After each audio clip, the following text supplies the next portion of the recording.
started. Thank you.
Good afternoon to all, and welcome to our second session on our GST series. We shall be starting in the next 2 to 3 minutes.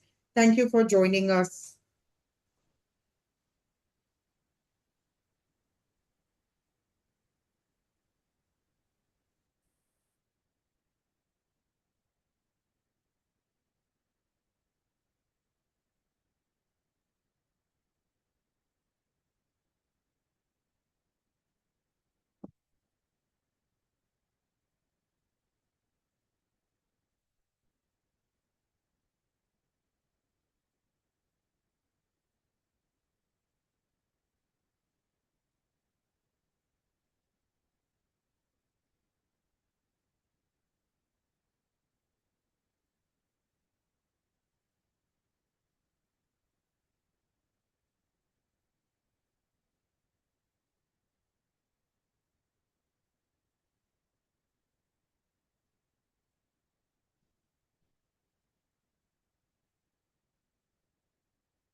Sudhir bhai, we will start with your permission.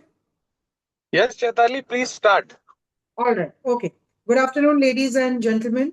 Thank you for joining us for our second session on our GST series, which we launched 2 months ago. This is a bi-monthly, this is once in 2 months program that we have with our knowledge partner and of course, Mr. Sunil Gabawala, whom everybody knows as he's very, very good for our industry. So a warm welcome to Sunil Bhai as well as to Mr. Aman Haria, who is part of Gabawala and Company, and our board of advisors, Mr. Mark Fernandez, Mr. Shantanu Bhadkamkar, along with Mr. Ketan Desai, who's our honorary secretary of BCBA, honorary treasurer of BCBA. My apologies. And Sudhir Agarwal, whom nobody needs who needs absolutely no introduction because he's our vice president for Triple FAI and he's the office bearer in charge. So, Sudhir bhai, if I may please request you to say a few words. Yeah, thank you, Chetali. And today is a very important session because the GST and that too on a freight forwarders is a very important topic and very relevant to our business on a day-to-day basis. So I first of all I want to congratulate you for taking such an effort and and that too convincing such a knowledgeable person Sunil Gabawala to be part of our community and helping us out by his valuable words. So first of all I welcome Sunil ji for this particular webinar and we are very very honored by his presence and whatever he says is truly something which is going to give us support in our day-to-day business and it will help us out to do our legal compliance in a much better way. So Triple FAI is taking all round efforts, whether it is topics which are directly relevant to our community or topics which are relevant to personality grooming day in, day out. Uh, every 15 days, we are organizing one or the other webinar, and today's webinar is on an important topic as you have already heard about it. And Chetali, without taking much time, because we have got such a learned speaker today. I don't want to waste any time in speaking anything different than to listen to him on the subject. Thank you very much. Thank you, Sudhir Bhai. And for ladies and gentlemen, the reason why we have today's topic, that is RCM in the freight forwarding, is because when we launched our GST Catalyst series, our first topic was decoding GST for the freight forwarding industry. And we were overwhelmed with the number of questions that we got. And one of the most recurring questions or doubts were related to RCM. So after discussing with Sunil Bhai, in his opinion, it was very important that we continue the second session for the freight forwarding industry, but with emphasis on RCM, because that seems to be a trouble point for everyone. Sunil Bhai, thank you very much for being our knowledge partner, as well as being our teacher, as well as consultant in the GST, because that is one issue that plagues all of us across the logistics industry. I now warmly welcome you to please start with the second session. Thank you very much. Thank you, Chaitali. It's always a pleasure to be speaking at a forum like this where people are interested in understanding the fundamentals of how the law operates, especially from a freight forwarding sector's perspective. And as you rightly pointed out in the initial part of the discussion, that we had the first session wherein we discussed in detail the entire controversies around the freight forwarding sector, the classification related issues, the tax rates, eligibility for exports, and of course, we also touched upon the RCM applicability. But based on the questions which were coming, we felt that yes, there is a need to have a session which is focused on the RCM. So today's session, friends, we will be discussing about the reverse charge mechanism applicability. It is a build up on the earlier session. So a lot of things which we discussed in the earlier session, we would not repeat, but some of the principles of classification which we discussed in the earlier session, will be important as we move into some of the positions to be taken regarding the reverse charge mechanism. I could even see some questions which have started flowing in the chat box. But yes, we will have time for questions towards the end, and we will make sure that we address most of the questions so long as they are not repetitive. We will try to address each of the questions after the initial preamble and the discussions which we are having in terms of the presentation. So friends, reverse charge RCM basically stands for reverse charge mechanism, and this is slightly different than reverse working. Reverse working basically means that if you are collecting some fees or income from your customer, but he is not paying you the GST or the transaction value is inclusive of GST, you do a backward working. That, and many a times I've seen people getting confused between reverse working and reverse charge. Reverse charge is nothing to do with reverse working. Reverse charge is basically a statutorily defined concept, and it's defined to mean a situation where instead of the supplier, the recipient will end up paying the tax. So as we are aware, generally the supplier is required to collect the tax from the recipient and pay it to the government. If he does not collect the tax from the recipient, he can do a backward working or a reverse working as we just talked about and pay to the government. But the responsibility in a normal case or a forward charge case is of the supplier to collect and pay the tax. He pays this tax on an activity which he carries out for somebody else, on the income which he derives from that activity, and on the monies which come in his bank account, the receipts. So that is the first starting point, that generally whenever you look at a forward charge, whatever is my income side, whatever is my profit side, sales side, is something which is liable for GST as a supplier in normal cases. But in this reverse charge mechanism, specific exceptions which we will be discussing throughout the session today, in a reverse charge mechanism case, the entire coin is shifted and turned around.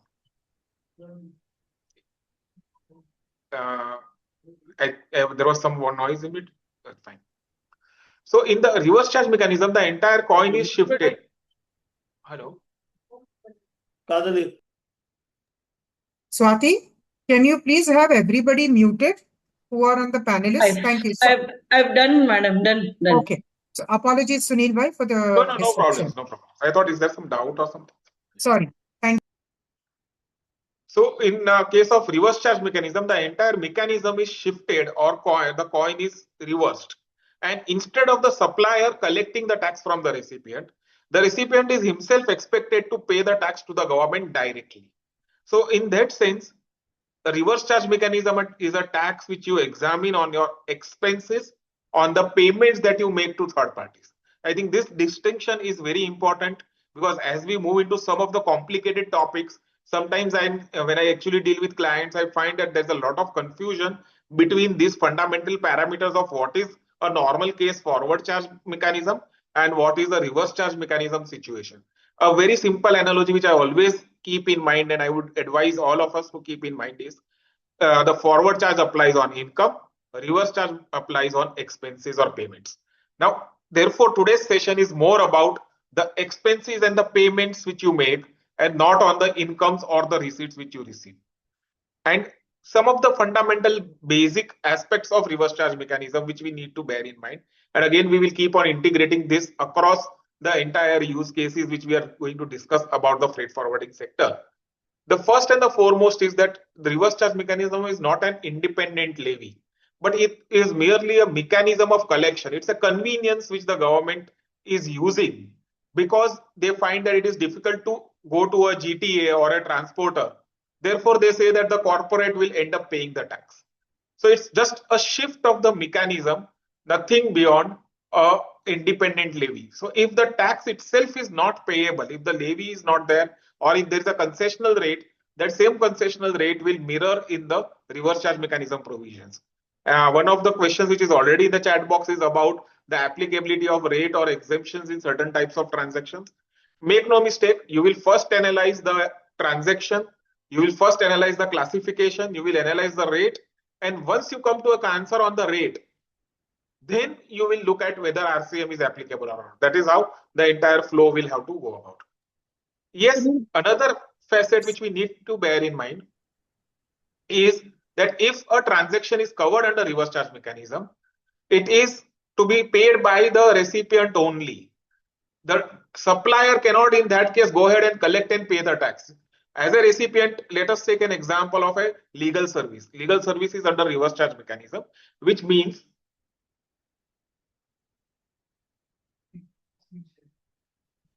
Sunil bhai, apologies. Your PPT is not moving. We are still stuck on the first page. Okay, let me try now again. it is moving. Now it is moving. Is it now? Still Clear? Now it's again back on the first page.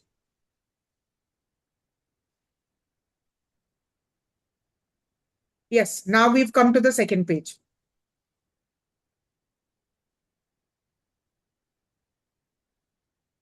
Is it moving? Yes, but it's gone back to the first page again, Sunil Bhai. So maybe you need to probably do it manually this time. Okay. હા, હવે second page આવ્યું છે. Basics પર આવ્યું છે. This is now, what I was. correct. So I'll Now keep it's it. start. I think I'll just ignore this for the time being. I think we'll Yes, keep please. it like this. Okay. All right. Thank you, Sunil Bhai.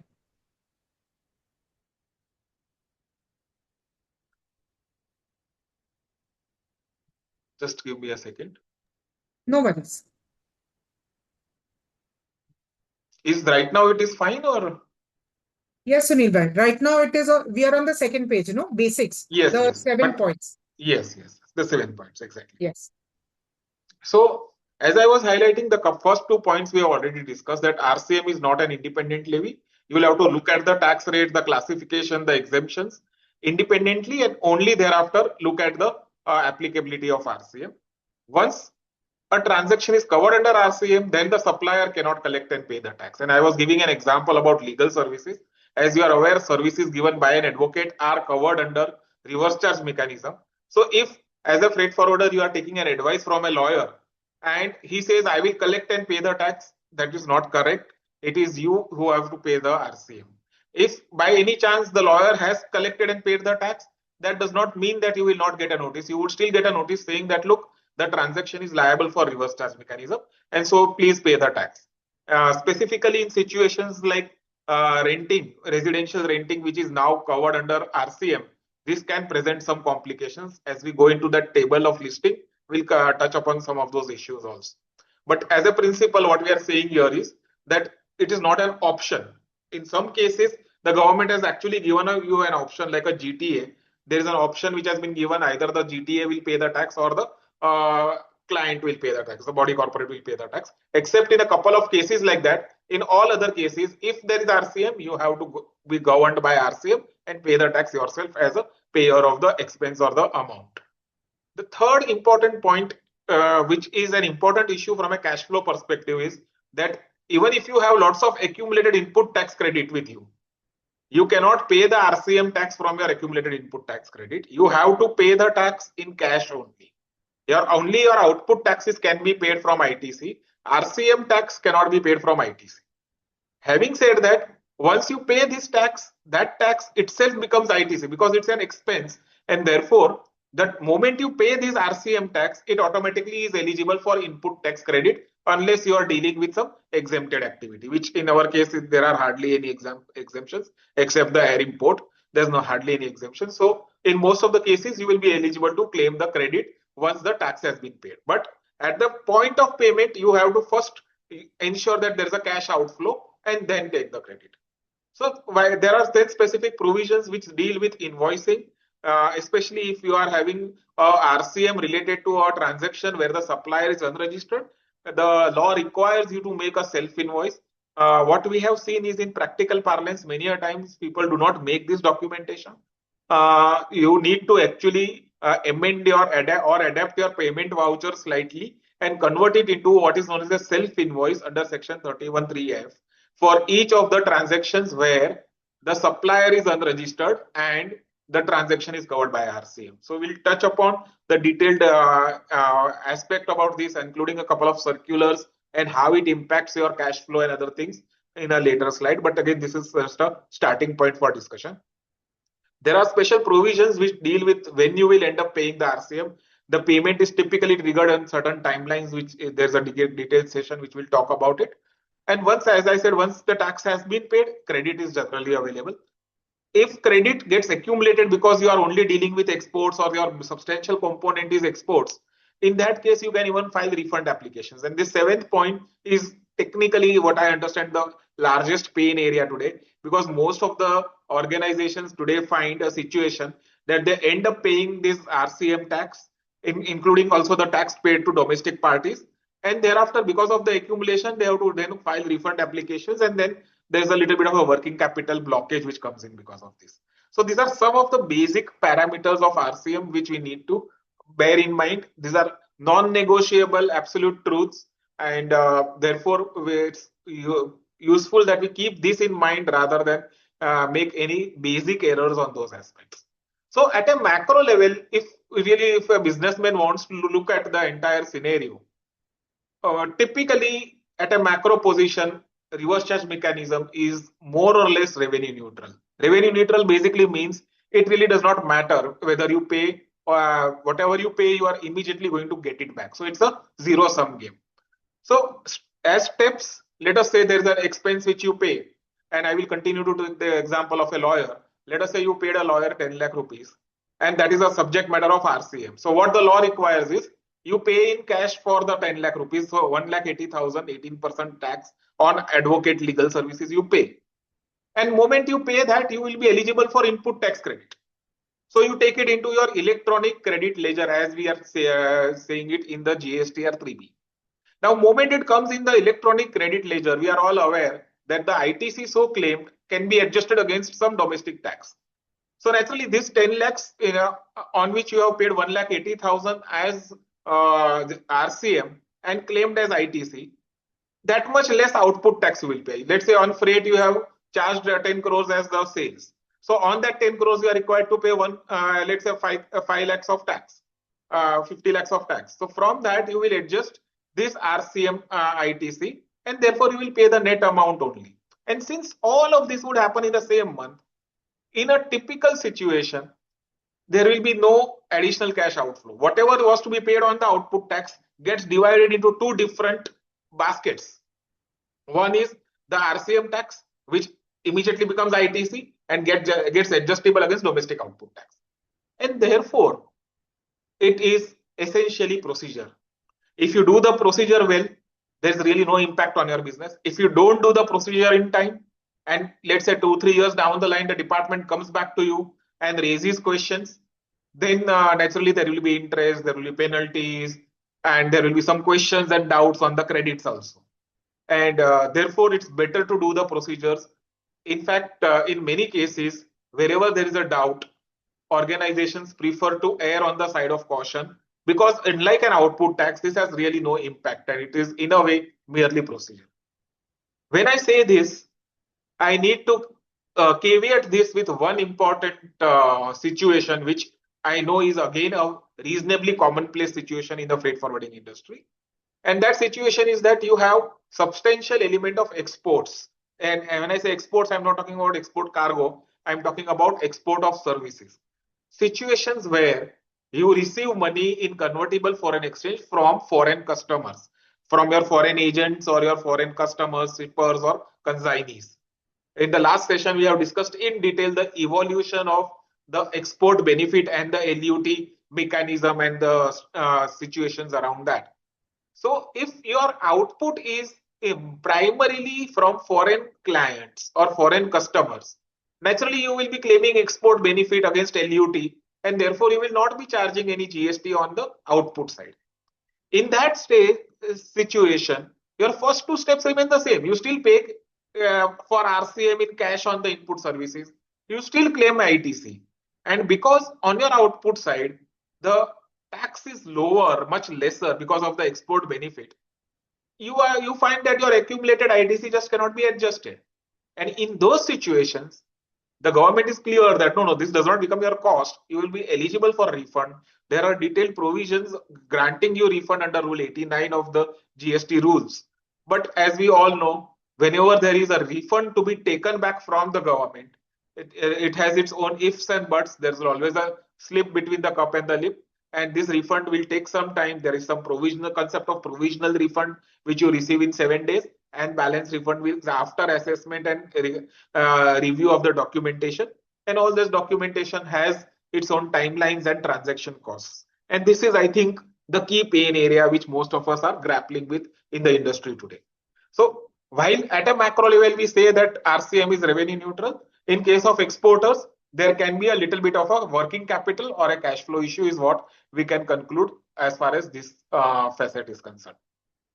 With that, we move to the next point of when is the RCM to be paid. And for this, the law divides the entire timing of payment into three different situations. One is a situation where you are interacting with a associated enterprise or a related party outside India. So you might have, let us say, a parent company outside India or a subsidiary outside India, or maybe a group company. And there's a very elaborate definition of associated enterprise under the Income Tax Act. And even the GST law, there's a definition of related person. So you'll have to go through those definitions and see whether the parties are related to each other or not. If the parties are related to each other, then a mere entry in the books of its accounts itself will trigger a GST liability. In practical parlance, we see this creating difficulties, especially at the situation of a year end. Because many a times at the year end, you will pass a provisional entry in the books of accounts.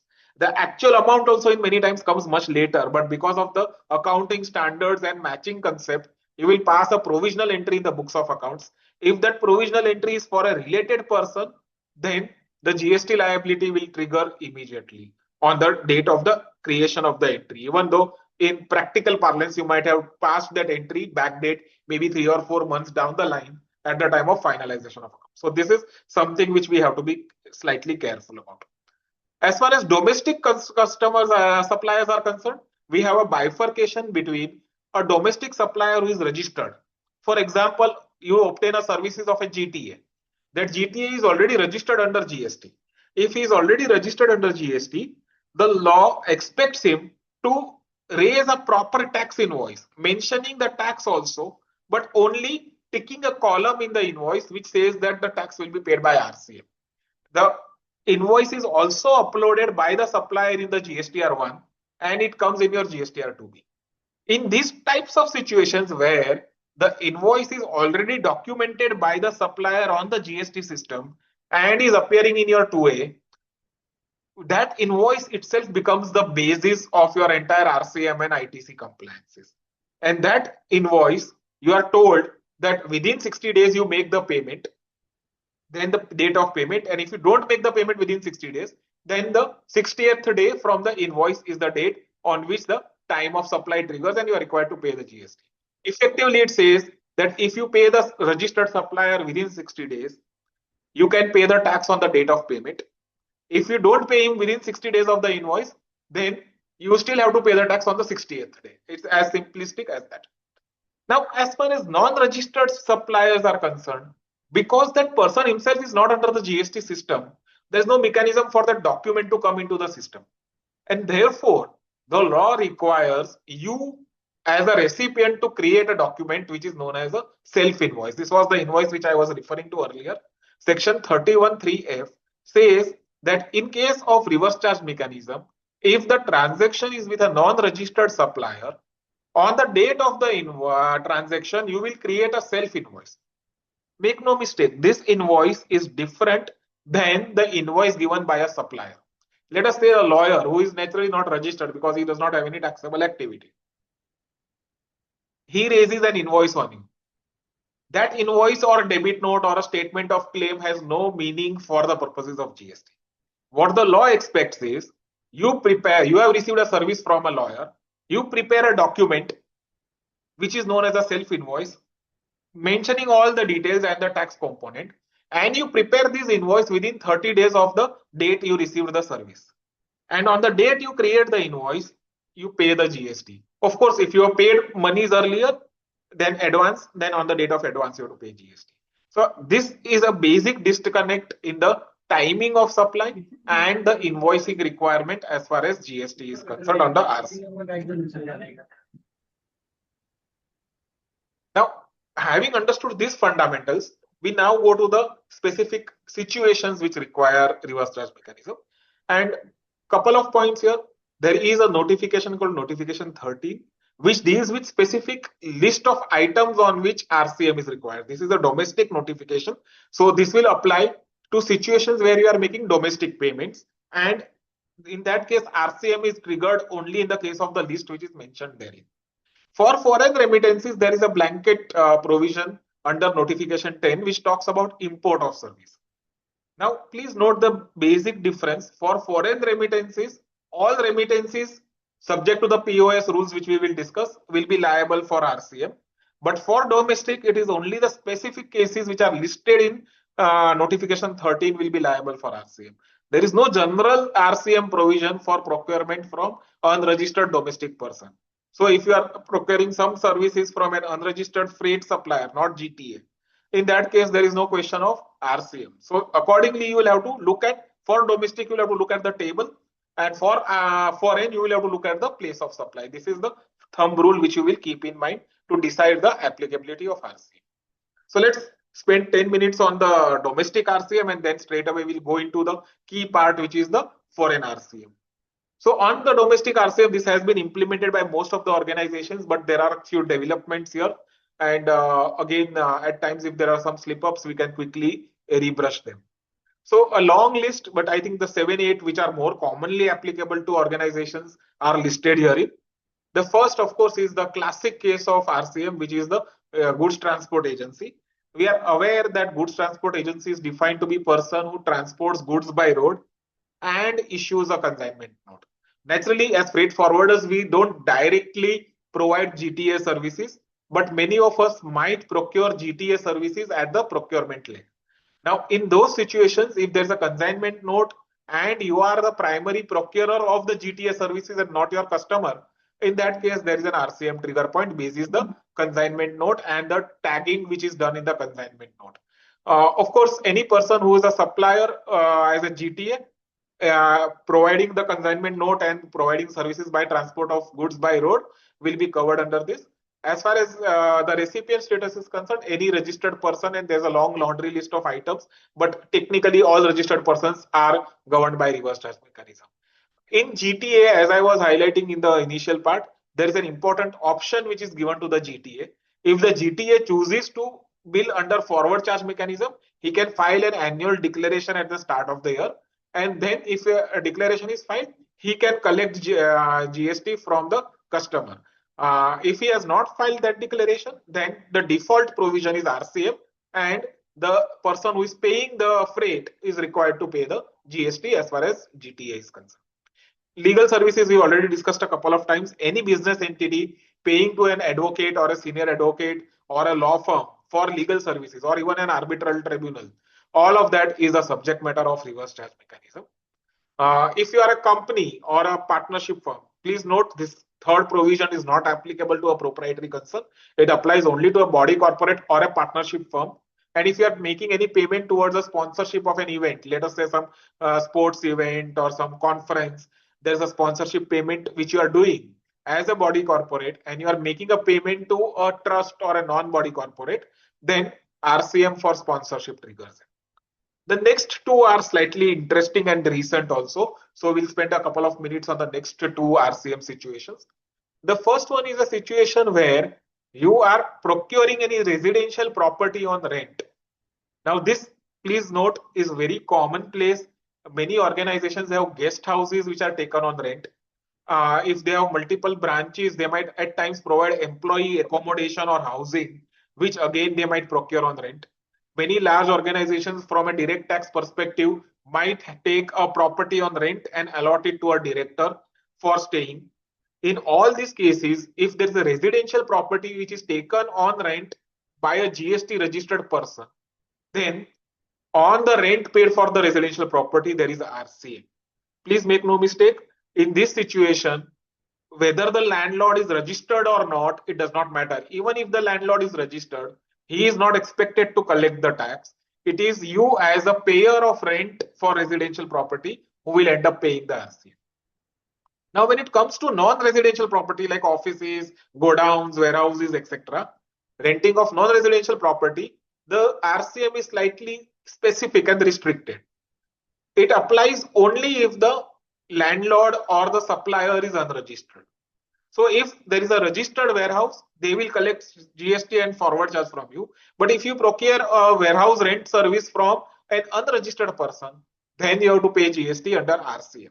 So that is a fundamental difference between the point number 4 and point number 5. Residential, every case RCM, whereas for commercial, RCM only if the supplier is unregistered.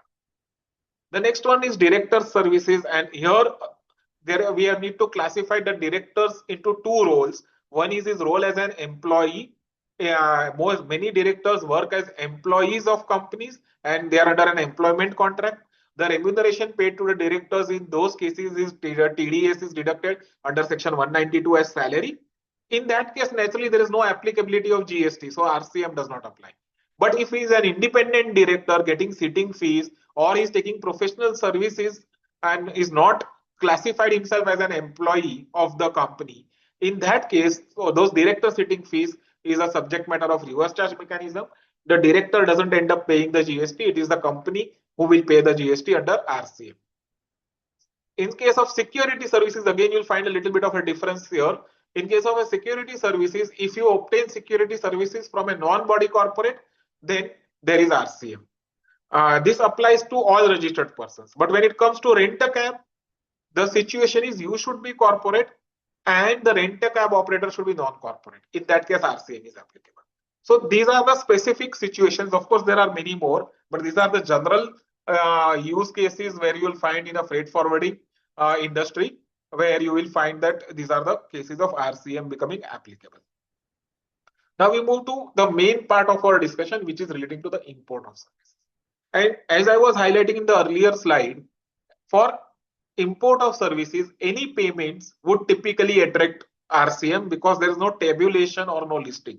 There's only 3 or 4 conditions which have been specified to define something as an import of service. And the 3 conditions basically are that the supplier should be located outside India. The recipient should be located in India. Recipient is yourself, so you are definitely located in India. And the place of supply should be in India.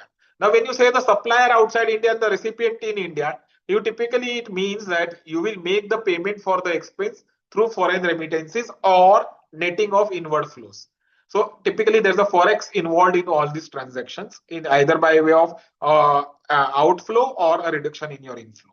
So these are the types of situations which you will have to examine. So wherever you have a foreign remittance, either directly or through a netting of process, you will have to examine the applicability of import of services.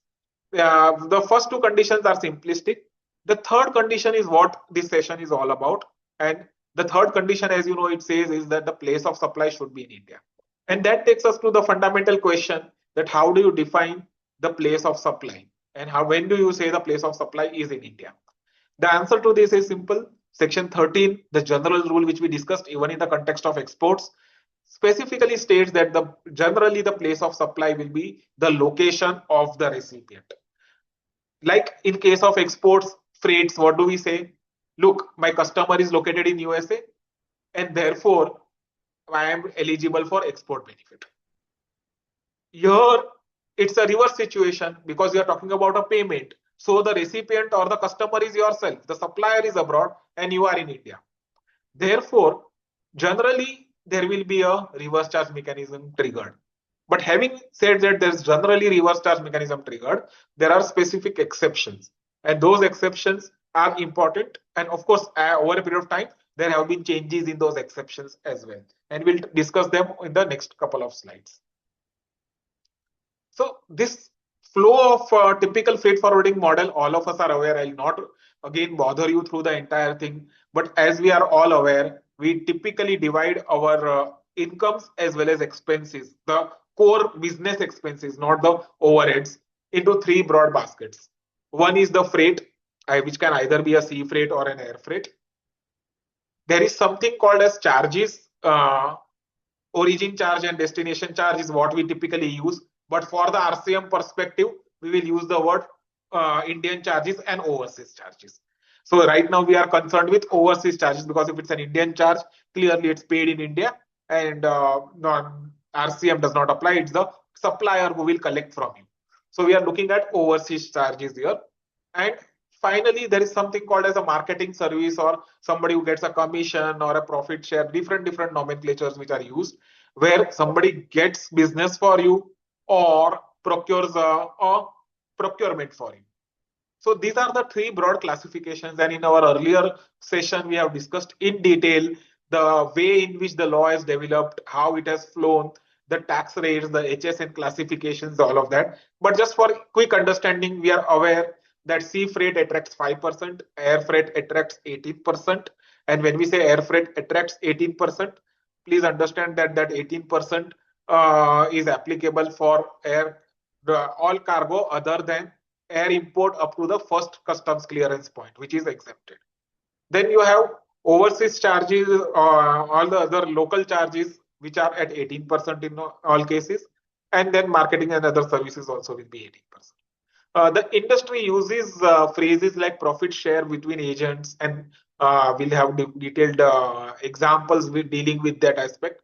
And there are various, especially if you are regularly dealing with your correspondents or agents, there will be lots of netting of arrangements, which again we will have to examine separately on both the legs. So I think having understood that these are the three charges, let us see how the place of supply is interpreted in each of those cases and how RCM applies. So let's go to the first one, which is freight. And on freight, as you are aware, that the place of supply prior to 1st of October 2023 was defined to be the destination of the goods. And as we all are aware, that if the destination of goods was outside India, then the trigger point was not there. If the destination of goods was in India, the trigger point was there. So only import cargo was a subject matter of taxation at that point of time. In those situations, most of the times, there may not be any remittance. Even if there is a foreign remittance for an import cargo, most likely there will be a corresponding output tax because you are billing to an Indian consignee.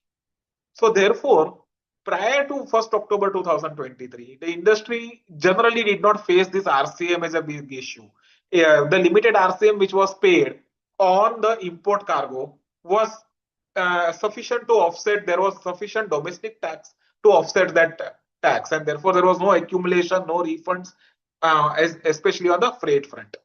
But that entire thing changed on 1st of October 2023 when we changed the place of supply to be a recipient. The destination based rule was deleted. And therefore, in all cases of freight payment, where you are making a freight payment abroad, you are the recipient located in India. And therefore, please, I'll go a bit slow here, but this is very important that as of today, from 1st of October 23 onwards, for all foreign payments that you make for freight, irrespective of the type of the shipment, there is an exposure towards RCM. It can be an international movement. And we were just discussing before this where, let us say, you sitting in India are coordinating and helping, or as a principal, not as an agent, a freight between USA and Sri Lanka. The goods never touch India. You make a payment of freight to an agent abroad or to a shipping line abroad, and you receive the freight from some customer abroad. The law now characterizes these two transactions as an import of service and export of service. Whatever you paid to the shipping line abroad is an import of service requiring you to pay RCM.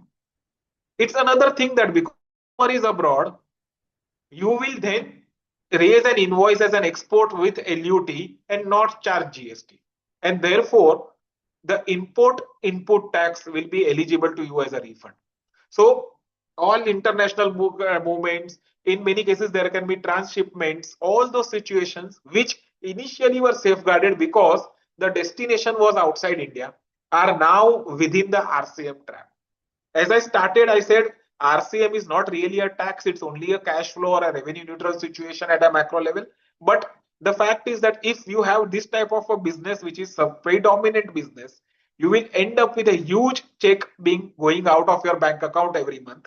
And then at some point of time, coming back to your bank account by way of a refund. So this is a major pain area, which most of the clients are today facing in the freight forwarding industry. So now comes the second situation. I hope the freight part is clear, and I'm sure I'm expecting a lot of questions on this as we move ahead. But at least I think from my side, I have tried to explain what the provisions are and how it is impacting the industry. Let me now go to the ancillary charges, which is the overseas charges. Let me now go to the overseas charges. And on this facet, there has been a confusion or a gray area.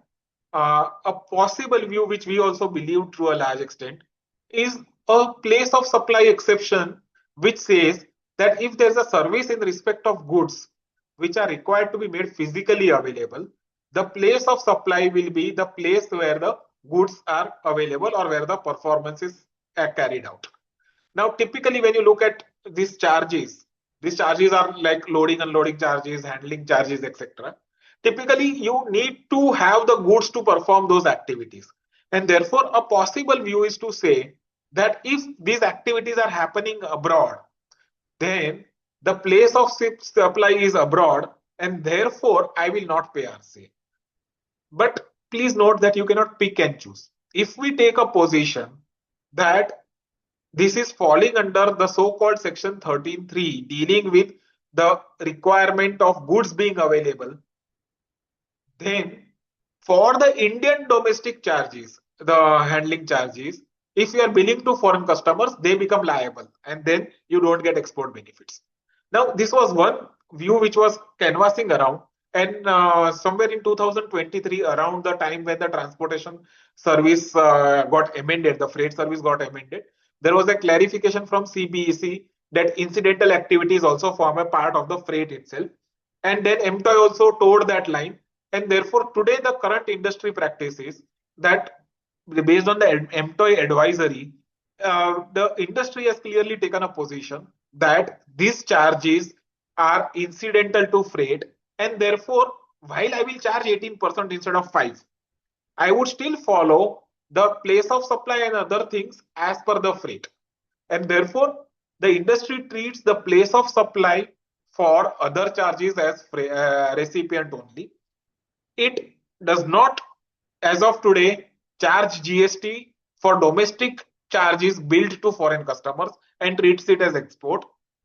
And if that be the case, it will have to gracefully pay tax on RCM on overseas charges which are remitted abroad. So what I'm trying to highlight is, while there is a gray area, because of the MTOI clarification, many people in the industry are following the second approach. Some people are picking and choosing, and I would like to highlight the risk of that. Either it is the second option or the first option. You can't say that for domestic, I want to treat it as export, but for overseas, I will not treat it as import. That would be an incongruent position, and that would really hit you severely. So, depending on your situation, most of the organizations I understand is following the employee practice, though there is a possible view on the other side as well. Finally comes the marketing and support, and this typically applies to all your correspondents, sometimes your branches, subsidiaries, or agents abroad. And typically they help you in marketing your services, either by getting you a customer or providing you some administrative support, etc. Prior to 30th of March 2026, there was an entry called intermediary service. And this intermediary service was a nightmare for the typical output side, but it typically helped you in guarding your input on the RCM side.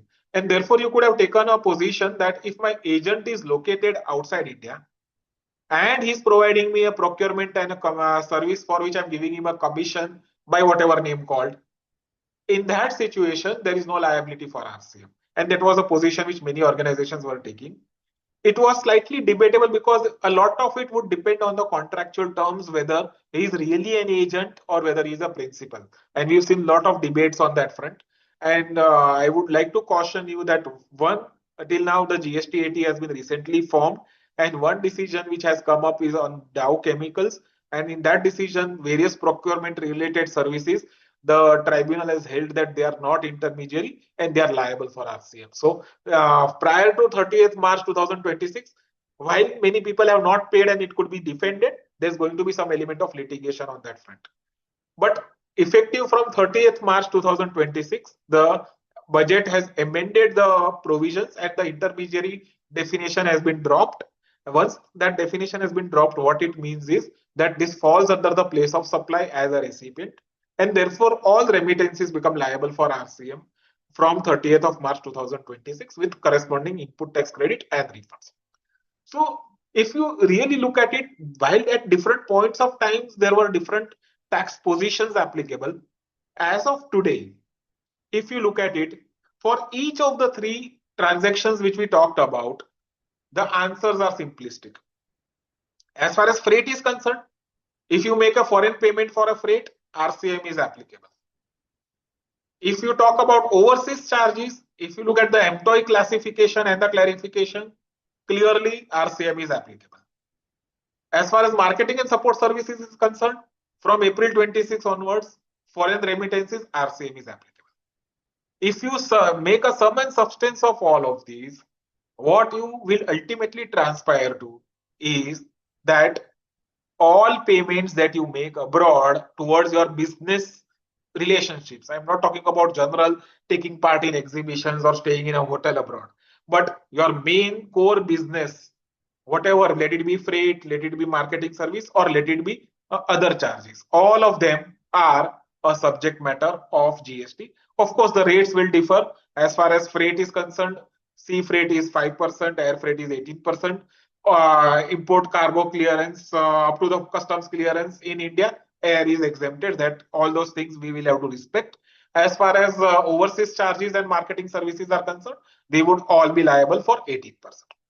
Now, a few slides explaining the complex transactions which we typically undertake, and most of them arise in situations of profit share. This is a term which the industry uses very frequently, but with due respect, I believe that it's very less understood. And there are many variations, and many a times clients ask us a simple question: Am I required to pay GST on profit share? And they expect an answer only on basis that question. I would say that it is impossible, practically impossible to answer that question, for the simple reason that the profit share by itself can be in different baskets. And more importantly, we need to bear in mind that when you are looking at an Indian company and a foreign company, two different entities in two different jurisdictions, the entire concept of profit share itself can be a challenge.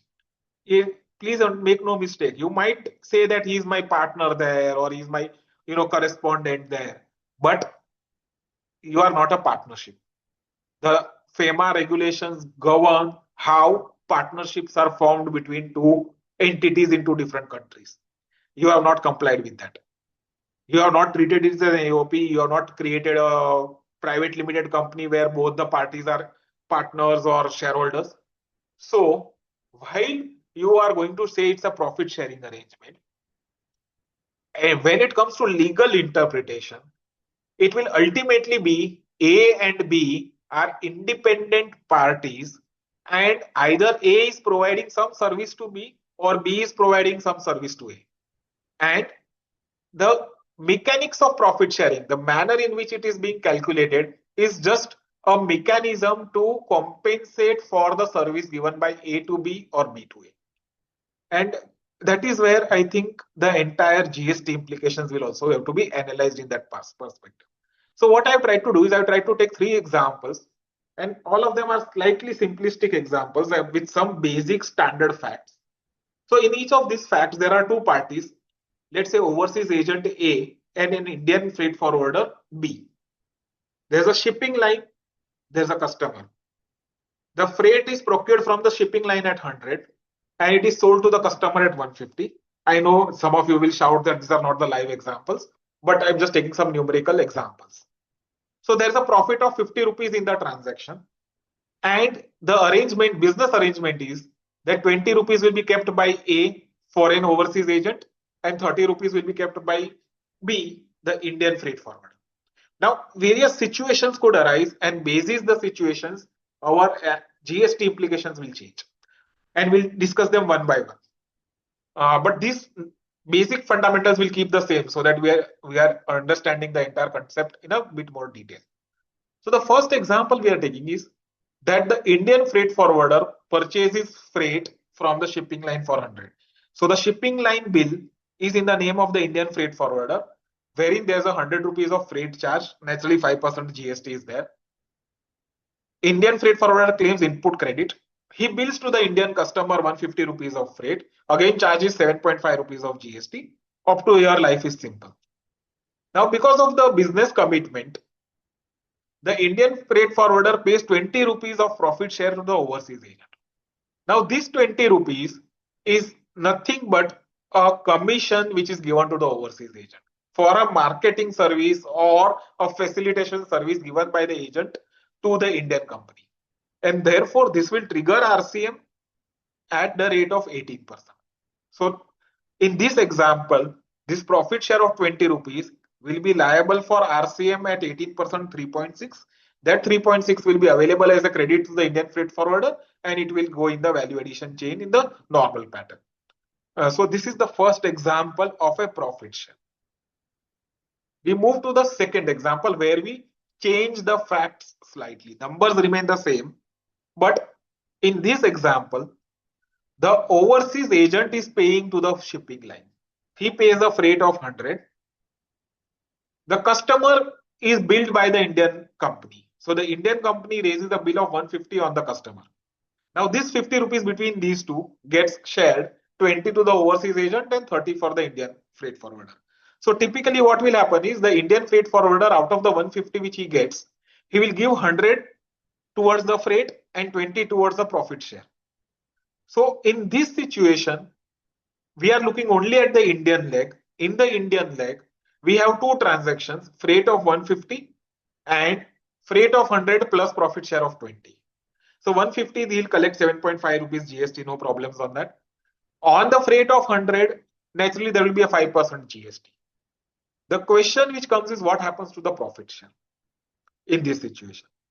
Friends, here, make no mistake, a overseas agent can't be a principal as well as an agent. For the freight, he is a principal, and therefore, even for the profit share, he becomes a principal. So here, the best way to deal with this is to ask the overseas agent to raise a common invoice of 120 rupees as freight. And in that case, answer is simple, 120 into 5%. Even if it's shown as a separate line item as a profit share, so long as it is linked with freight and one can identify a nexus, the entire 120 will be liable for 5%. Now, please, friends, understand the difference. In this case, the profit share is 20 rupees. We are saying on that the RCM rate is 5% because it is incidental to the freight or it is inextricably connected with the freight. In the earlier example, there is only a profit share, there is no freight component here. And therefore, the tax rate here is going to be 18%, not 5%. So that is, as I was saying, just answering कि profit share पे क्या tax लगेगा is very difficult. You will have to go into your arrangement and fit it in one of the diagrams which we are talking about and accordingly decide the tax rate. Now that takes me to the third example where the relationship is slightly switched. In this example, the agent is dealing with the shipping line and you are dealing with the customer. Here you have a reverse situation where the agent is dealing with the customer and you are dealing with the shipping line. So in this situation, the customer pays a freight of 150 to the overseas agent. The overseas agent says that I have 20 rupees for myself. So out of 150, I will deduct 20 rupees, which is my profit share, and I will give you 130 rupees. And you pay 100 rupees to the shipping line. So that's how you get 30 rupees and the agent gets 20 rupees. Now, in this situation, also, I have seen two types of models. In one model, the overseas agent raises a bill of 150 and a separate debit note of 20 rupees or credit note of 20 rupees. In some cases, the overseas agent nets out and raises an invoice of 130 rupees. If the invoice is raised at a net level, I think answers are simple. This entire 130 becomes liable, is an export of service, and the freight of 100, there will be a refund which the Indian freight forwarder will claim. There is definitely no major challenge on that front. But if in your accounting or in your invoicing, you are going to do 150 and 20 separately, why you will be able to argue that 20 is nothing but a reduction in my freight only? It will be difficult to prove to the authorities because from a FEMA compliance and foreign exchange regulations and including the requirement of receipt in convertible foreign exchange, you will have a problem of adjusting that 20. So in this case, strongly recommend that there has to be a 130 single document. If there are two documents of 150 and 20, authorities might create an exposure towards an RCM of 20 rupees. And if they create an exposure, it will be on 18% and not on 5%. So therefore, this is one more example which one will have to keep in mind. So these are the three examples, and where we also discussed how netting off impacts. And while we were looking at simple examples here, I'm aware that when you are dealing with agents on a day-to-day basis, you will have hundreds of transactions, and maybe sometimes at the end of the month, he will prepare a statement and then net out internally pluses minuses and give a net statement. Please understand, GST is a tax on transactions. So you are not permitted to net it off in that manner. If there are 5 transactions, each of them has to be accounted separately. Maybe a similar transaction can be aggregated, but you cannot net off 2 contradictory transactions of inward and outward transactions. So one will have to be very careful of the netting of concept. Now that takes me to an interesting parameter. We discussed where RCM is applicable, and literally we are saying that more or less everything is under RCM today as far as foreign payments are concerned. What we have also seen over a period of time is that there have been errors in terms of identification. Maybe anytime it's more of ignorance. People are not aware that there was an RCM, so no RCM was paid. How do we deal with that? And to answer that, I think we need to first go into revising the concept of self-invoicing. In one of the earlier slides, I highlighted that for all RCM from unregistered supplier, section 31(3)(f) requires you to prepare a self-invoice. The section 16, which is the section which gives you input credit, says that the credit is available to you on the basis of this document of self-invoice. And it also says that you have to claim the credit within timelines. We are aware of the timeline, which is November of the next year. So now one of the common questions which most of the clients come back is, sir, I forgot to pay RCM of 24-25. Maybe I was not aware. I am okay to pay it today because I am eligible for credit. But will I be able to get the credit because 24-25 timelines are already over? Please understand this. 24-25, the timeline for claiming the credit was November 25. And today we are in July 26. So if today you realize that 24-25 I wanted to pay the tax, and how do I rectify it? If I pay the tax, how do I go about it? And this was a very commonplace issue. So CBC in 2024 came up with a circular. It said that you don't have to look at the period for which the tax is related. You have to look at the date of generation of the self-invoice to decide the timeline. So in a nutshell, what they are saying is, if today you pay the RCM of 24-25 and generate a self-invoice today, you can generate a self-invoice only today because you are making the payment today.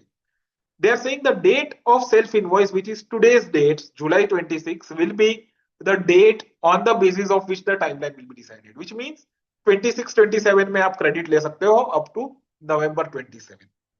In a way, a beneficial clarification, but it has a little bit of an open end because the law required you to raise the invoice within 30 days, self-invoice within 30 days, which you have not done. The circular mentions this and it acknowledges this, and it continues to say that the ITC is available. Yes, there is a delayed payment of tax, so you have to pay interest at 18% from the date of actual liability till the date you actually make the payment, and this becomes a cost clearly. And the circular also says that there can be a penalty which can be raised because you have delayed the generation of the self-invoice, but the fundamental tax will be available to you as input credit. And penalty, as you know, is always discretionary. It cannot be mandatory or automatic in any manner. So this is how one looks at the entire piece of delayed payment of RCM, how to go about and rectify it. The point is that if you are aware that you have missed something, better to rectify it, at least stop the interest meter today. Because let's say 3 years down the line, the department comes and audit and finds out the interest will be much more than today. And that interest always is going to keep on ticking as a cost. So therefore, specifically because the tax is available as ITC, many organizations are looking to clean up their past wherever they have not complied with the past in the correct manner. Another last facet which we will discuss before I open up the floor for questions is an interesting dimension which comes in situations where the transaction is between related parties and the transaction is under RCM. The definition of related party is wide, one may go through it. Any parent, subsidiary or common shareholding will create a related party arrangement. So if A in India and B abroad are related parties, we discussed earlier that the time of supply will trigger only on the basis of provision in the books of accounts.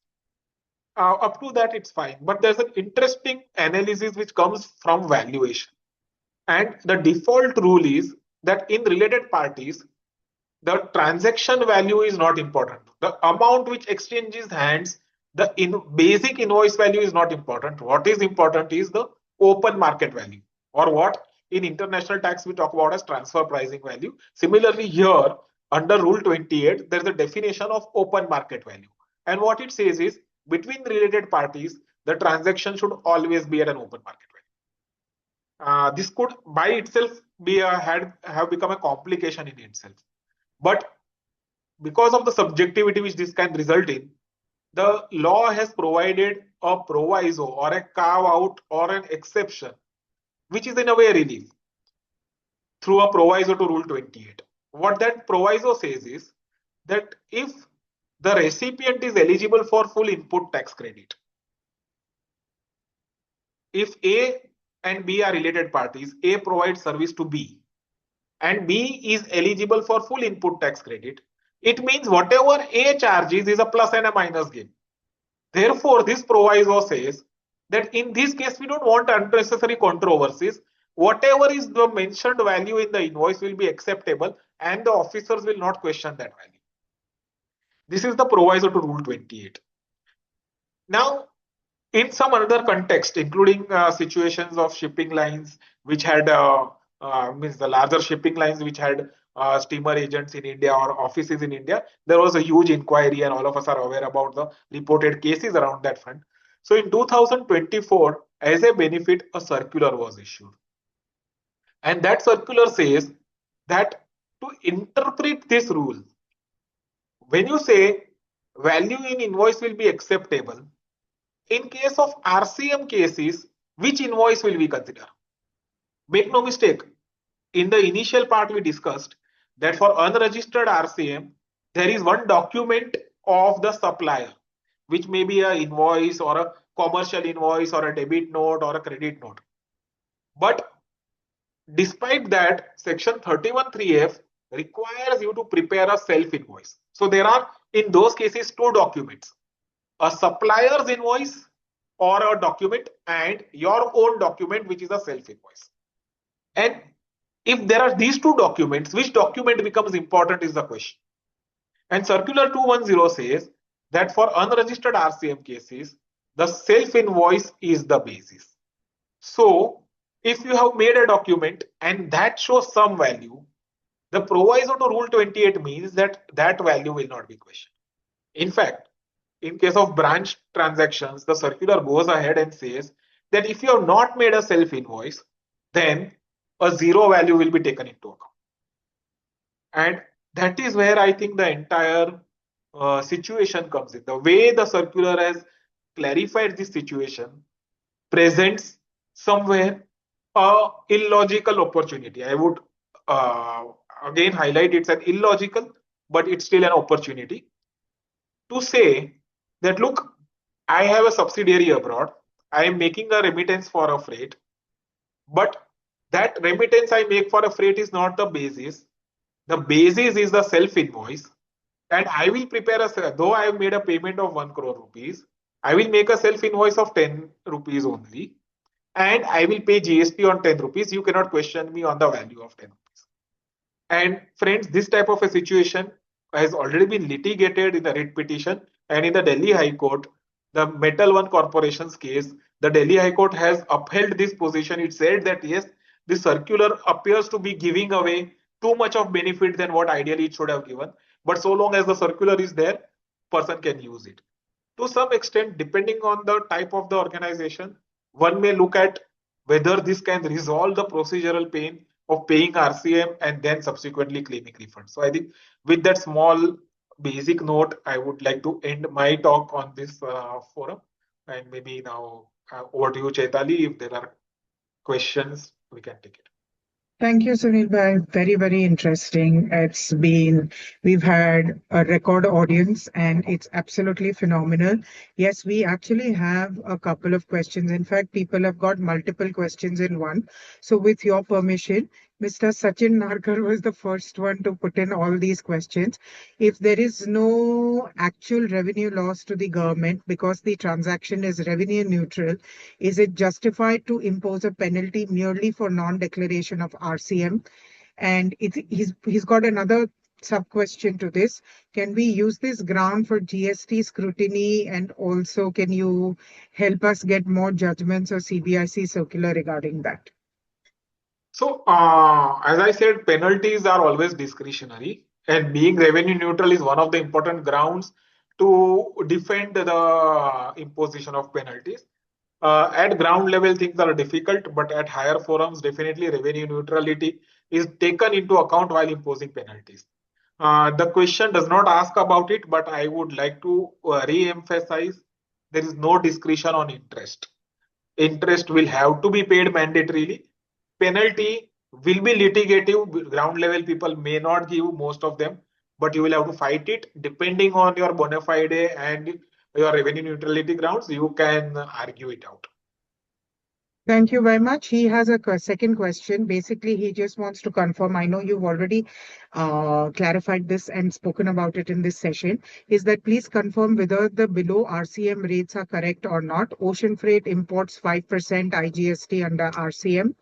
Other freight services from foreign agents 18% IGST under RCM. Air freight imports exempt. Warehouse abroad, that means outside India, no GST, no RCM. Let me pause here Yes, for a moment, because up to here it's all fine. But yes. my understanding of the industry is the freight forwarder does not independently arrange a warehouse. It is a part of a transaction chain. And if it is a part of the transaction chain, the MTOI circular would apply. And while there can be an argument that the warehouse is overseas, how do I charge GST? Why should there be GST? And that alternative argument I explained in my slide. So subject to that debate, I would not say absolutely no GST, no RCM. MTOI view is clear that there is an RCM, according to me on this point. Carry on. Okay. The second scenario is that warehouse in India arranged by a foreign agent, RCM applies and IGST at 18%. So this was what I started with, Yes. that if the warehouse is in India, I assume the question is from the perspective of the warehouse keeper. If he is receiving a money, it is not RCM, it is forward charge. If it is on the income. If the question is on an expense, we need to be clear who is paying to whom. Are we saying that a foreign agent is paying a warehouse and then I'm paying a foreign agent? Again, according to me, it's not a very commonplace situation. But if that is a situation, I am worried that there can be double taxation, because if you are paying to a foreign agent for a warehouse situated in India, IGST will apply, RCM will apply. Clear. But Sunil bhai, then if we are if our agent overseas is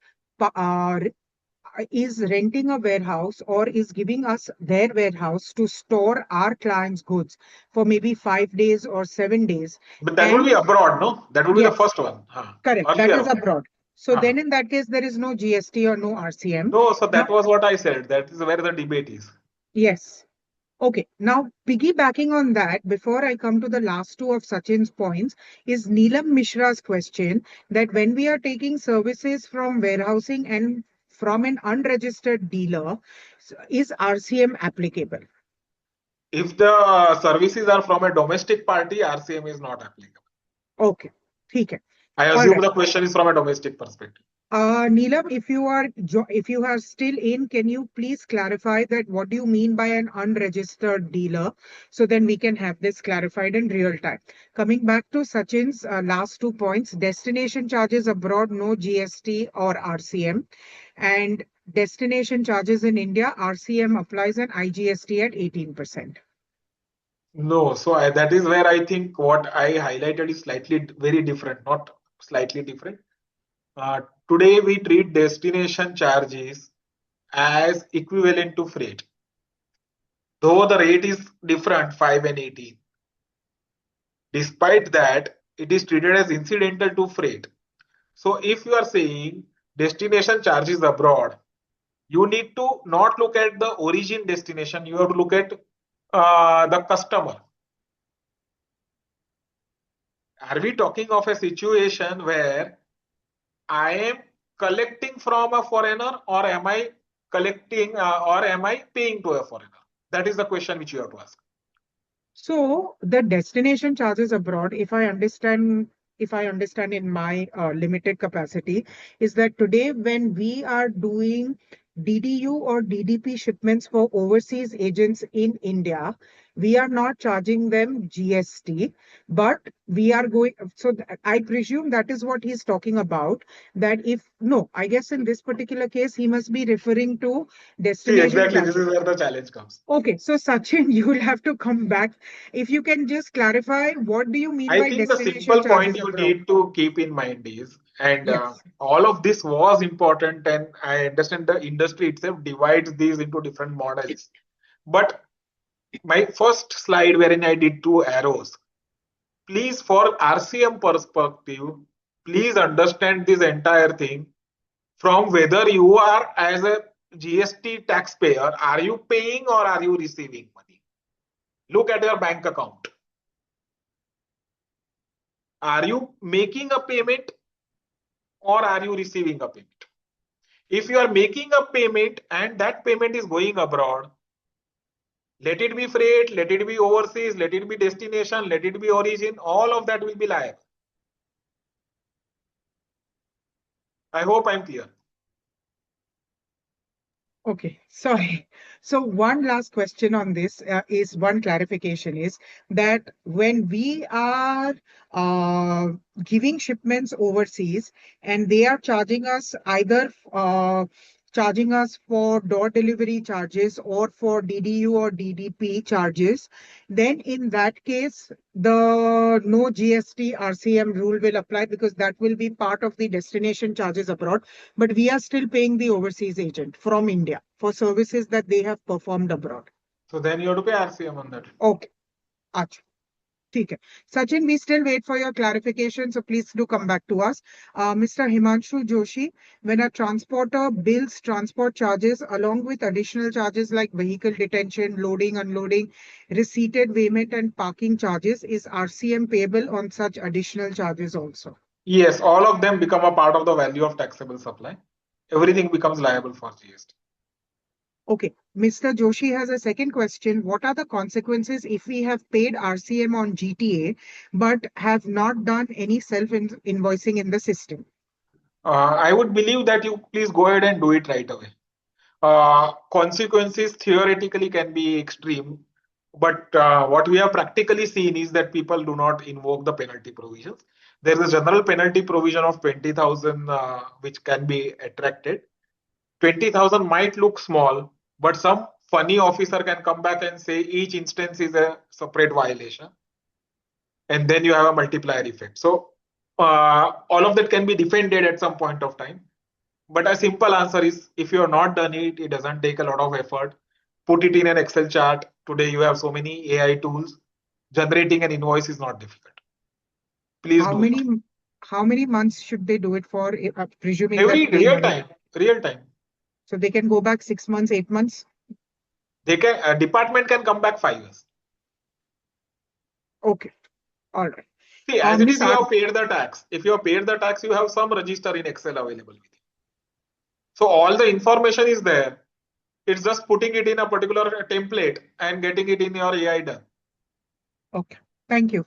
Miss Aarti Sharma, prior to this date, Section 13(9) governed the POS for the transportation of goods. Following its deletion, the POS default rule under Section 13(2) applies, shifting the basis from destination base to recipient base. This position is further supported by Circular number 203/15-2023 GST dated, which clarifies that services previously covered under Section 13(9) now fall under Section 13(2). Despite this, disputes are rising when it is argued that Section 13(3) should apply on the presumption that goods are being made physically available to the service provider. Sunil bhai, you will have to read this. It's pretty long. As a Yeah. freight forwarder's So I role think the is limited answer to this is that yes, Aarti, we do understand that at ground level, sometimes department do create problems. But I think what you are referring to is freight. And as far as freight is concerned, I think it's a very clear situation. The circular is very, very specific on it. And therefore, you should not ideally face a problem of 13.3 today. Despite that, if you are facing, I think you will have to really educate the department and the officer.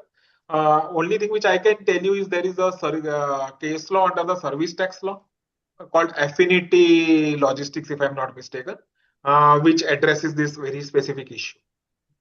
All right. Before I go to Mr. Bhavesh Bhaskar, Mr. No, Bhatkamkar has raised yeah. his hand. See, on the same Shantanu ji. issue, Sunil, Yes. when we say freight, as per earlier clarification, the charges incidental to freight will also come with it. Yes, so that's where I tried to highlight that distinction and possible versus the Because the employee. challenge doesn't come by freight itself, but the charges that are incidental to Exactly. freight. Exactly.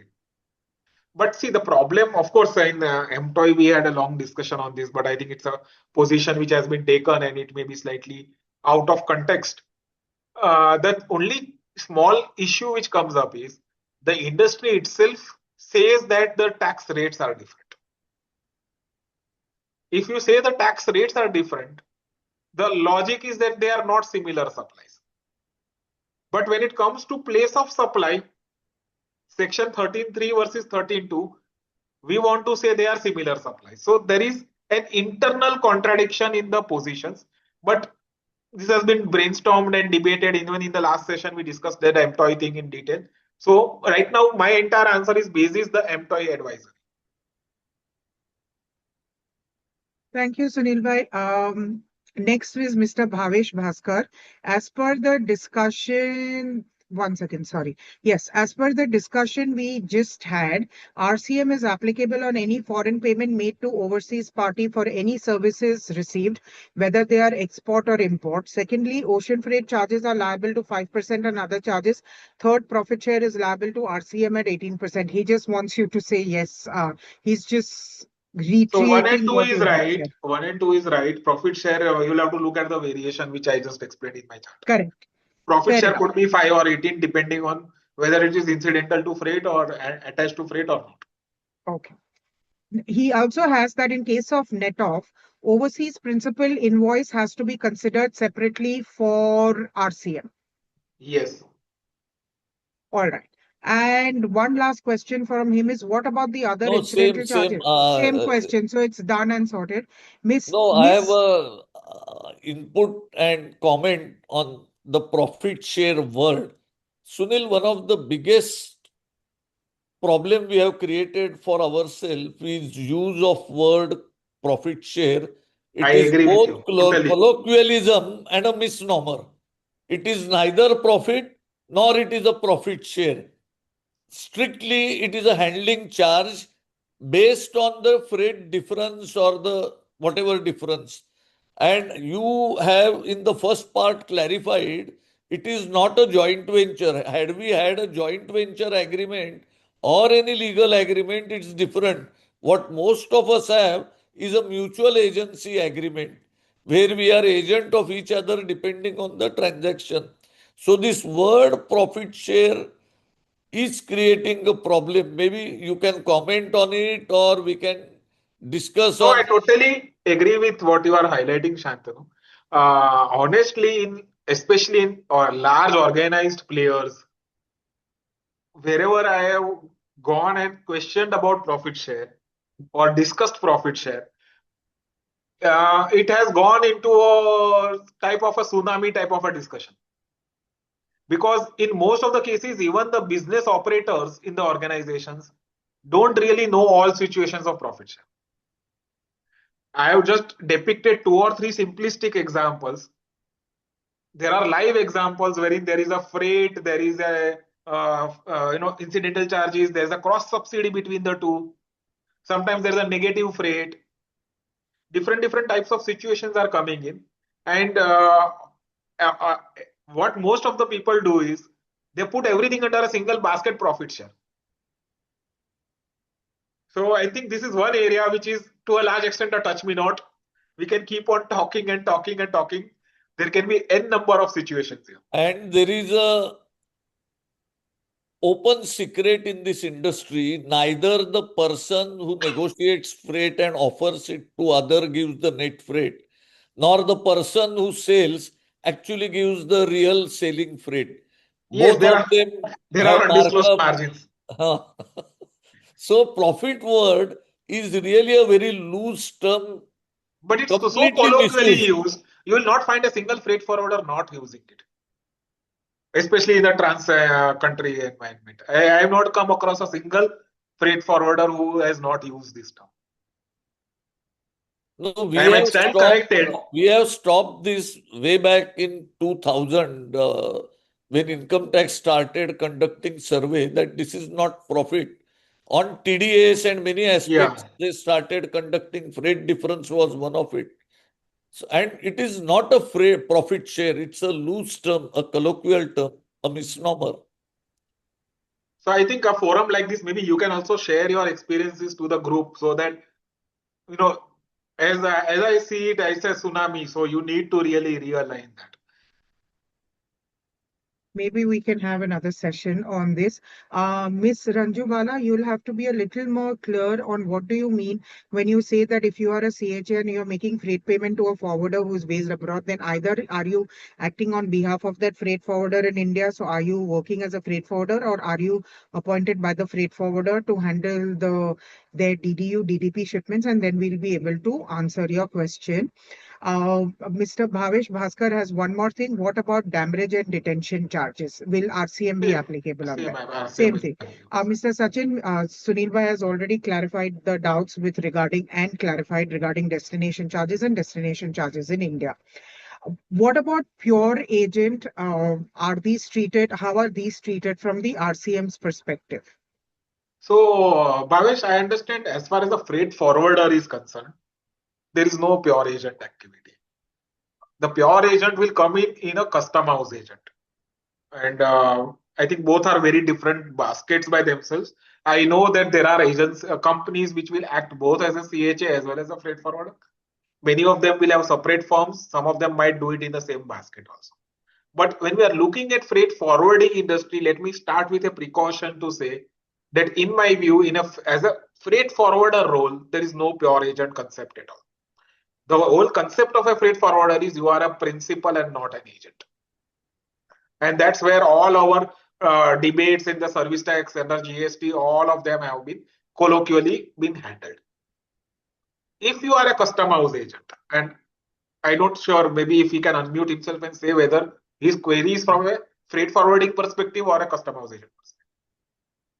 Because this is a webinar, he can write into us. He won't be able to speak. So if Mr. Bhavesh, if you're still online, please do put in your message and then we'll get back to you on this. For Mr. Samir Wable, we procure transportation services from an unregistered transporter, URD, and subsequently recover transportation charges from our client after adding a markup. Our invoice to the client is raised under the RCM. In this scenario, we would like to clarify who's liable to discharge GST under RCM. Our company as the recipient of transportation services from the unregistered transporter, or our client as the recipient of our invoice for the transportation charges, including the markup raised under RCM. So again, here I believe that this question is from a GTA perspective, a Yes. transport of goods by road and not as a freight forwarder. Correct. So if you are raising in this case an invoice with a markup, the key point which will come is that are you creating a consignment note? If you are creating a consignment note, you become a GTA, and therefore the transaction between you and the corporate becomes RCM, and the corporate pays the RCM. Between the unregistered person and you, there is an exemption entry which says transportation of goods other than GTA is exempted. So therefore, there is no tax on that leg. Only care you have to do is you have to have a proper documentation regarding the consignment note. You have to issue the consignment note, and the underlying URD person should not issue the consignment. Sunil, I have a doubt in this. As a freight forwarder, many a times, even though we are not doing customs clearance, we still have to arrange for transportation, both for imports under DAP as well as exports, where we are doing the freight booking, but for the shipper or the agent, for reasons known, wants us to do it. Or when we have nomination shipments, again, the cases that we are handling the transportation, we normally a lot of us will not have registered transporters, could have unregistered transporters also. So as a freight forwarder, then in this case, what you said still holds true, that if we make a consignment note as EKF and we tell the transporter not to make a consignment note, then we are Then liable the for, company pays under RCM. then we pay under RCM, right? No, company pays. Company pays, as in the, Because you will be raising a separate invoice for transportation, or is it a correct. part of? Yeah, if you raise a separate invoice, then the company will pay the RCM. Okay, but when we are doing it for the shipper, we would charge him under one invoice with a markup, as the case may be, and they will be charged only, let's say, for example, the shipping line origin charges and just the transportation charges. Only ocean transportation will be charged. Yeah. Okay, in that case, you become the consumer of GTA service and you Okay. pay RCM and claim credit. Okay. ठीक है. All right. Mr. Mukesh, this has already been replied regarding port of loading, damage charges, profit share, supporting port handling charges, RCM is applicable. Anirudh Daga, sir, as I understand, netting of export and import services transaction with our overseas forwarder in our books is not recommended. However, netting and remittance is okay. He's asking. Netting of remittances also has FEMA consequences, and you will have to be careful in the EDPMS system. So, subject to your authorized dealers' approvals and things like that, it is fine. Most of the times, it's preferable to get separate to avoid all those complications, because many a times authorized dealers also don't get sensitized to this entire issue, and then it creates a problem. So if we as a freight forwarder are providing services to our overseas agents and we have, let's say, for example, $100,000 to be collected from them only for import services, and where we are doing DDU, DAP and DDP shipments for them, and on the other hand, if we have export shipments which we are handling on ex-works or FOB basis, which could be worth, let's say, $500,000 or even $50,000, you are saying that in terms of netting off, we can't net off that 500, we can't add them together and collectively ask money from them.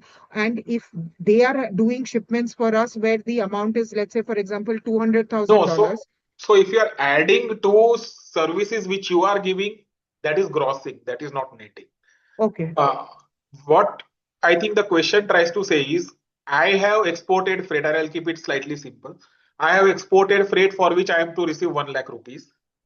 I have imported some freight services for which I have to pay 50,000. So should I, and both of them are with the same party, same agent. So should I receive 1 lakh and pay 50 separately as two different transactions? Or can I net it off and make him a net payment of 50,000? I think that is the limited question which is coming up here. My advice is preferably 1 lakh and 50,000 separately, for a simple reason that for 1 lakh, you are claiming export benefit. The amounts which you are collecting from foreign company agent, you are not paying any tax. You are showing it as LUT. Now, LUT comes with a condition that you will receive the money in convertible foreign exchange within a period of 1 year. How do we demonstrate foreign exchange? That is through a document called EBRC, FIRC or EBRC, which is commonly named. Most of the banks, when you go for an EBRC, they will say, आपके bank account में 50,000 ही आया है, मैं आपको 1 लाख का FIRC कैसे? That is where the entire problem starts. There is a detailed circular of FEMA dealing with netting off. If you follow, most of the freight forwarders are not even aware of that circular. And they don't do all the documentation and compliances. They have to go and talk to their bankers and get all those things done so that they will get an FIRC of 1 lakh. If they don't get an FIRC of 1 lakh and they just get an FIRC of 50,000, the officer is going to disallow your exports of 50,000. So therefore, while it's not a strict no, it is important that the FEMA compliances are properly carried out, and which my personal understanding of these industries that most of them don't even know about FEMA. But correct me if I'm wrong. Some of them don't, some of them would, but there are also other trade and commercial aspects, but which I think we will do on a 1:1 basis. Mr. Bhadkamkar has raised his hand. Yeah, Shantabiji? same point, Sunil. Yes. Whatever agents, whichever agents I work, they work worldwide. If I ask them that you send me $100 and I will send you $50, they say it costs me more to do that. Currency charges will be there. Secondly, they say that I work with 100 agents all over the world. I work with 10 agents in India. They are not asking for it. So why will I do it for you alone? So as So that's Chaitanya why I said, said, Shantanu ji, it's not an no, I outright respect no. your view. I'm not debating your view I at am all. saying that please make sure that there is a proper documentation in place. Uh, Because But tomorrow you I will am be disclosing respecting your 100 view. rupees as your turnover, which is not tax paid. So Yeah. the officer is going to say, give me the FIRC for 100 rupees. And at that stage, when you go to the banks and banks will not give you FIRC, then what will you do? No, I'm accepting your view. I'm just presenting a very practical case. So the answer is that yes, you can do it, but subject to you being in concurrence with the bankers and getting the permissions. Yes. Done. Thank you very much. Mr. Mukesh Mahato, we are billing in Nepal. GST is not applicable. Is RCM applicable? RCM for remittances made to Nepal would clearly be applicable. Uh, Forward charge, there is no tax. Definitely, there's a disconnect there, so there is a problem. okay. Mr. Bhavesh Bhaskar has come back saying, what if we don't what if we change the terminology of profit share to something else? So we will take that offline, Mr. Bhavesh. That's not something that we can discuss here. Mr. Jayendra Ambre, please explain. We are seller of services. We make invoice with LUT. We have to pay GST on RCM on those invoices. I think my first slide was on this to say that as a supplier of service, the RCM concept is not applicable. It is only on the recipient. All right. Mr. Santosh Kamble, Sunil Bhai has already answered this question 2 times, so we are not going to take your question over here. So, Mr. Sandeep Gavde, incurred expenses in foreign country through Forex card in foreign currency. Company liable to pay RCM on such expenses. Mr. Sandeep, with all due respect, this is not related to freight forwarding unless you can specify what kind of expenses are being dealt with. This particular topic is only for freight forwarding. So you can take this up directly with Ghabawala and Sons if you would like to ask them then separately. But sorry, not here unless you can tell us why you are paying through Forex card. Ms. Shivani Shukla, we've already replied this. Yes, you have to generate a self-invoice. So she's saying if we are taking a trucking service from unregistered vendors, Sunil Bhai, correct? No, we have to Yes, generate yes, a self-invoice, no? yes. Okay. Mr. Ronak Surti has come back. We are an MTO freight forwarder. My query is as follows. Suppose Master BL collect is $500, received invoice from agent regarding payment made to shipping line out of India. We paid RCM at 18%. House BL collect $600. We raised invoice on agent towards freight to collect from consignee. RCM is applicable or not, at what rate we are having LUT. So Sunil Bhai, in this particular case, this is an import shipment where Ronak's company would be the console agent or would be the consignee on the master BL. And instead of the mastered BL, which is the shipping lines BL, being on prepaid basis, which is the normal thing, their agent is sending it to them on collect basis. So the shipping line in India would raise an invoice to them for the freight part of it for $500, whereas Ronak is collecting from the consignee $600, including the $100 for, I presume, Profit. either their agent has told them to collect, which includes whatever are the additional $100 charges. So whether RCM is applicable or not, what rate I they have understand agreed. $600 is the income for him. No, but No, my no, understanding question is opposite. Chaitali, this person is sending. We no. raise invoice of $600 on agent. So this is of export, not import.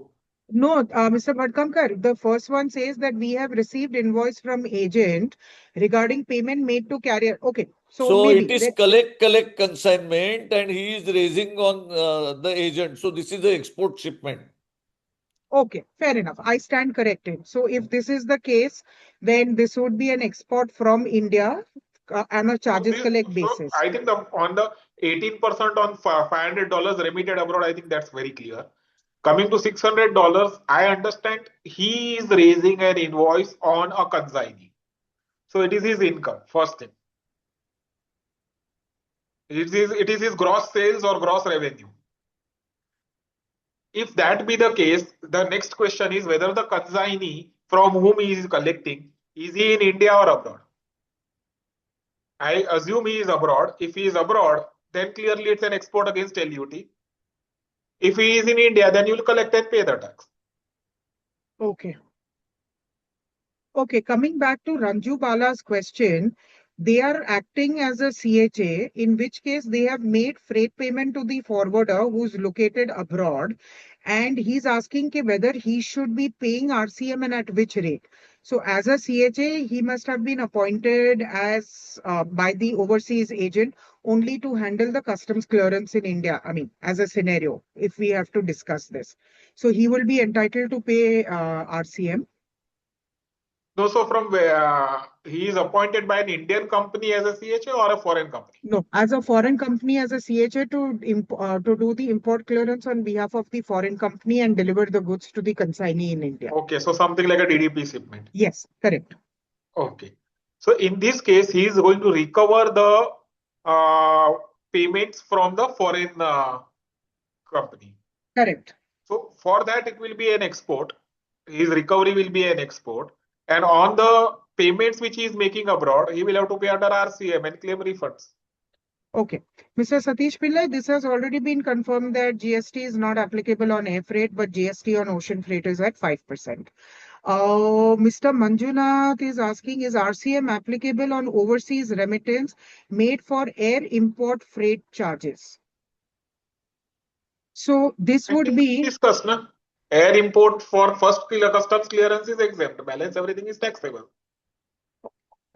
Miss Aarti, I think we will have to, if you are talking about GTA, we will, Sunil bhai, can we take this offline, Miss Aarti? If you can send us a Okay. message, email, and we will send it to Sunil bhai, please.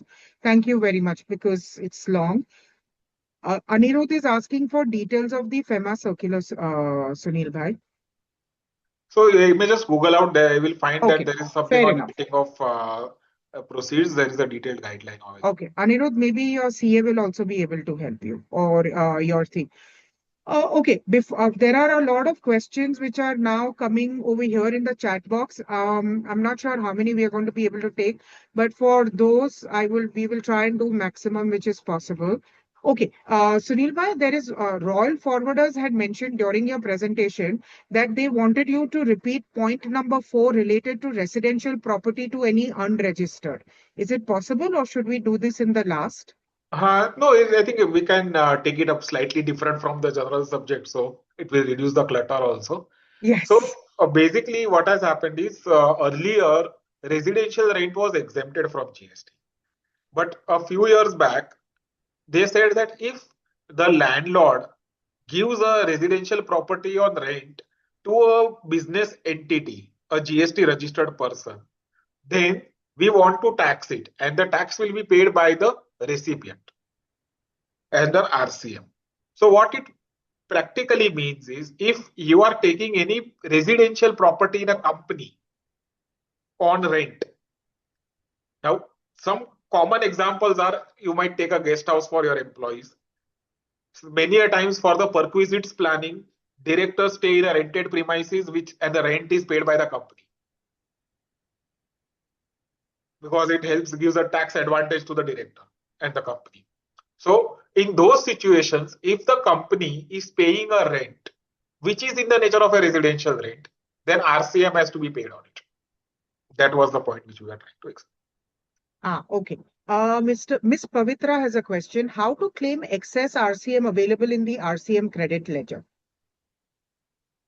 I did get you. Basically, if you pay the RCM, you immediately claim it as a credit. Now, once you claim it as a credit, there's no RCM credit ledger. It's just an electronic credit ledger, which has all RCM, domestic, everything put together. Okay. That amount is encashable either against domestic output tax or against refund on exports. And if you don't have either of these two, then you are stuck. It will just continue in your balance. All right. I think we've already discussed this, but Monica's question is, Miss Monica's, we are collecting all charges from overseas and paying also in overseas. Then there is a margin that we collect from overseas. So is RCM applicable on the difference or in the full collection from overseas? On the gross, both sides. RCM you'll pay and balance you'll claim a refund. All right. Mr. Nikun Shah has a question. We should generate invoice in today's date or date of transaction? For I presume that this is related to the freight forwarding, to the freight bills that are being generated. Nikunj, if you are there, then can you please write what exactly, which invoice you are referring to? All right. Miss Monica, we've already replied to that. Mr. Jayendra, please explain. Okay, this has also been responded to. Mr. Mukesh has also been responded to. All right. Mr. Ashish Gupta has, how is called, Mr. Ashish, I don't understand your question, so can you please retype it so we can come back to it? Nikun Shah, what about discount on freight? Airlines is not giving effect for GST in invoice. Can we make an invoice and send to the airline? And can we pay RCM and take credit on it? okay, so here you are having a situation where you are procuring freight from the airline directly, and the same airline is giving you a discounted document. Now, while there has been a debate on this front, if the person from whom you get the freight bill is the same as the person from whom you get the discount bill, then there is no requirement of any GST on that because it is a reduction in your purchase price. Sunil bhai, real time. We do a shipment on Air India.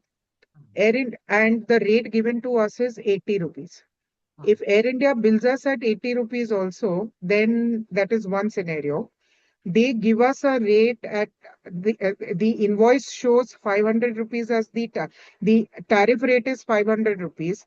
They bill us at 80 rupees. So I presume this is what he's talking about, discount on freight, because earlier we used to get that commission and all. Now airlines are showing it as net. So some airlines have different wordings from Okay. their perspective. Some show as discount, some show as net. So the question therefore is whether, I think what he is asking is whether 420 rupees you have to pay the GST in your example. The answer is no, because airline will never pay you that. And customer will also not pay you. Okay. This we have already taken is tax payable on profit share received from the agent. Okay. Miss Monica has a question that shipping line is not charging GST to our overseas agent. So are we liable to charge GST to our overseas agent? But in this particular thing, Miss Monica, you'll have to clarify that in which scenario is the shipping line not charging GST, because GST is an Indian charge. So if you can clarify on this, then we can do it. Mr. Umesh, if you tell us what your problem is, then we will try and resolve your issue. Mr. Venkatesh, word file, I presume you're referring to the PPT, and yes, we will be sharing the PPT. And Ms. Shalmali Sheth, is there RCM on receipted charges supported by agent's vendor invoice charged to us by an overseas agent, which may include warehouse, customs duty, screening, dark alert charges? Yeah, all of these overseas charges, we discussed that debate. And remittances would typically become liable. As a freight forwarder, yes. One of the questions that we normally get asked is that when our agent is paying duty on our behalf for a DDP shipment overseas and we are billing our client over here, many countries have VAT applicable, so the agent charges us VAT. But here, the consignee tells us that if you are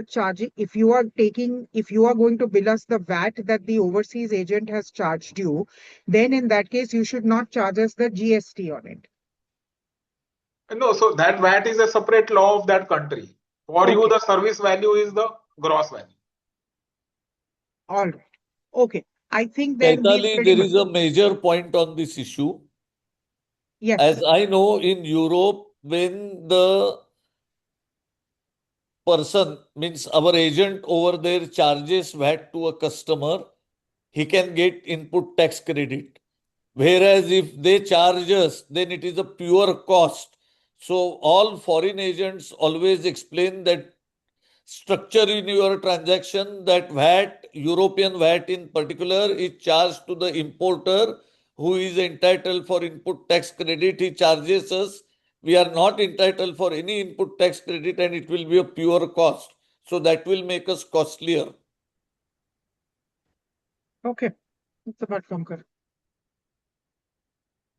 Yes, I agree with you. I mean, it's a problem. That's true. And with that, I think we come to the end of another amazing session. Sunil Bhai, I think we've answered more than 45 questions today, but our first session's record still holds where you've answered more than 60 questions. I would like to welcome Mr. Ganpat Korde, who is our Vice President from BCBA, because this is a collaboration between FFI and BCBA to conduct these GST series. Also, Mr. Tej Contractor, who's our co-joint honorary secretary in BCBA, as well as the chairman of our training division at FFI IIFF. So a warm welcome. And Sunil Bhai, before we go and we say goodbye until the next session that comes in, Ganpat Bhau, तुम्हाला काय सांगायचं आहे का? Would you like to say a few words? Yes, Chetal. Actually, really wonderful session, and everybody is like that. A wonderful subject, wonderful explanation, and wonderful presentation by the Sunilji. Really helpful. Everybody in mind that something always we are taking the subject here, likely custom issue, CFS issue, that type of issue. This is something different, and everybody like that, and dil mein jo hai.